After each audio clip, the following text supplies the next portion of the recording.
So, episode 6 of Survivor, after Rourke got taken out last episode. With this episode, we begin with over on the Red Tribe, where Dr. Mike is very happy that he's actually succeeding in his fishing. And granted, it's only a little fish, but who cares? That's great. And most notably, even though it is only a very small fish, he still chops it up and shares it with the rest of the tribe. Unlike Cole, who's been catching big fishes, yet just sits there by the fire and eats them all totally by himself. This really annoys Ben. And it really annoys me, not that Cole is doing that, but that he's doing it at the campfire in front of everyone else. Rich, from the very first season, he was the great fisherman as well. And I heard him say in an interview, he said, if you think I was out there catching fish, but I didn't make sure I ate as much fish as I could on my own before I came back to camp, well, you gotta be kidding yourself. But Rich was smart enough to know to do that secretly when he's still out in the water so that no one can actually see him eating it. Cole, not that smart. He brings it right back into camp so everyone can see how greedy and selfish he is. Cole then gets into an argument with Lauren about how much food they should eat, and she says they should ration it out per portions. Cole just wants to eat more because he says his body needs more fuel. And look, he's probably right in that regard, that because he does have more muscle mass, he is more athletic, they got to feed him more if they want to win the challenges. But who cares about winning challenges? If you lose a challenge, you just vote Cole out and then you got extra food. It's a pretty easy fix. So needless to say, Cole is really getting under the skin of many people, and this is great news to Ben and to Lauren because they realize they're on the bottom, and Mike is also starting to get more and more frustrated with him, so things are not looking good for Cole. And after he collapses due to lack of food, or perhaps due to lack of body fat, as Ben pointed out, he probably should have packed on a few pounds before he came on, so his body's got some fuel. So now he's actually kind of become a bit of a liability. He eats more food, he's not pleasant to be around, and now he started collapsing. Yeah, he's a liability. Meanwhile, over on the Blue Tribe, things are going much better for Joe, because Devon is watching Joe like a hawk, because he knows that Joe already found one idol. There's a danger he could find another one. But even with Devon watching him, he still manages to find a clue on a tree, figure out where it is, and he does not repeat the mistake he made last time of sharing that clue with anyone. Instead, he waits till everyone is asleep, he sneaks out to the well, he digs up the idol, and he gets it. And presumably he scratches off the clue off the tree. So this idol, as it should be, is completely secret, which is wonderful. I did think him telling everyone about his idol, or letting people know about his idol, was going to come back to bite him. Fortunately, he played it soon enough that did not become an issue.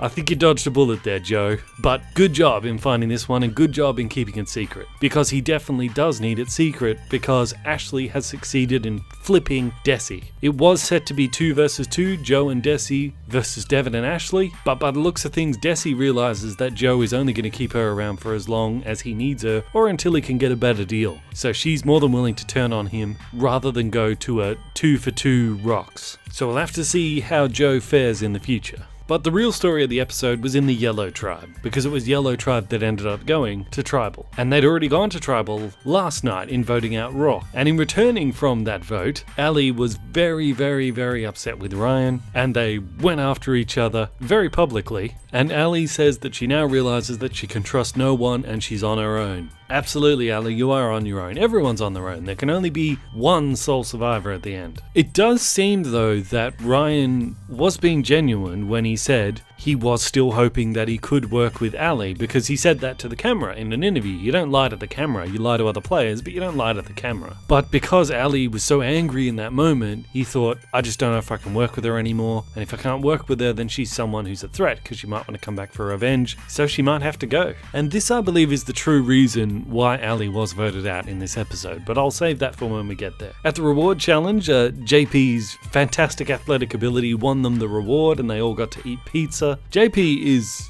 truly a challenge beast, he really is. There's no way they would have won that if he was not on that tribe. Not just because of his strength, but aiming that slingshot thing when you're in a floating platform in the water, that's difficult to say the least. And every time I see one of these slingshots, I'm always reminded of that Amazing Race scene where the girl got hit in the face with the watermelon that she launched out of it.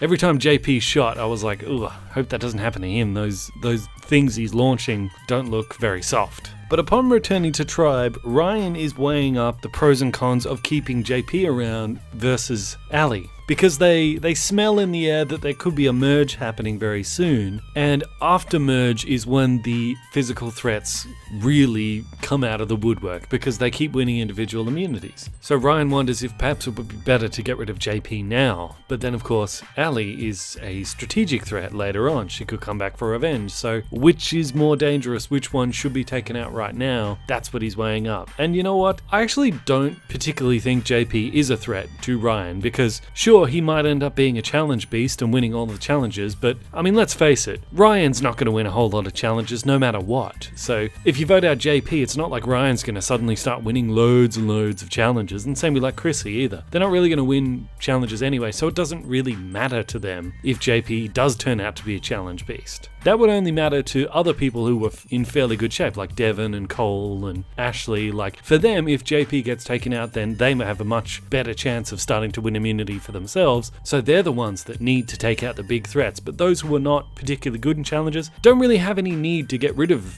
big challenge beasts like that, because it doesn't matter to them. So I definitely thought that if I was Ryan, I would go for Ali rather than JP, and that's what he ended up doing. After Yellow Tribe loses immunity, Ryan does take out Ali, which was a big surprise to me because I think the edit did a really good job of hiding that blindside. Ryan did the good old having a fake plan that you pitch to someone, but underneath that is the real plan. And in the edit, you could actually, upon listening to this a second time, you could hear how they chop up his words, that he obviously was saying something completely different, but they chopped it together for the edit so that we could have a twist ending. Just listen. In order to vote out JP, I need to make up with Allie. I mean, she trusted me a lot, and I did backstab her. I need her to get rid of JP for this vote. Yeah, I think what he was actually saying there was that he needs her to believe they're going to vote out JP because they're actually going to vote out her, so he needs to pretend to make up to her and pretend to apologize, but they chopped it up and swapped everything around. I need her to get rid of JP for this vote. And that's fine, because, you got to keep the show interesting, right? If it's so obvious that she was going to get blindsided, it's not interesting. And when he does apologize to Ali, that seems to be enough. She seems to accept his apology and believe that they are working together now, and Ryan says, I don't know why anyone would want to work with me, I'm a weasel. But Ali, in her exit interview, she blamed herself for trusting Ryan. So, like, in her assessment, that was, at least in that moment, she figured that was the reason she got voted out, because she trusted Ryan when she really shouldn't have. That certainly is part of it, of course, because you should never really trust anyone in Survivor. But I think the bigger reason as to why she got voted out was more because of that blow-up after she got back from the last tribal. Because Ryan legitimately did want to work with her again, but because of her reaction there, he thought that he couldn't. So, her trusting Ryan would not have been an issue if she had not blown up like that. If she had still presented herself as like, okay, my feelings are hurt that you left me out, but just promise me that you'll let me in on it next time so we can keep working together. If she had done that, I think it would have been JP going home tonight. So I guess the lesson we could take from her is be like a dormant volcano. You know, a volcano, it's very angry on the inside, but it's calm on the outside. Maybe some smoke pouring out the top of it, obviously, but that anger, that fiery anger is contained, at least, I mean, of course the volcano eventually erupts, but it should erupt in the form of writing down someone's name on a vote, not of blowing up at camp and then burning any possible options you might have. But of course, I always feel like when I try to boil down the lesson of why someone got voted out, it's all very easy for me to just sit here comfortably at home and say, oh, they should have done this or they should have done that. It's fine for me, I don't have to be out there.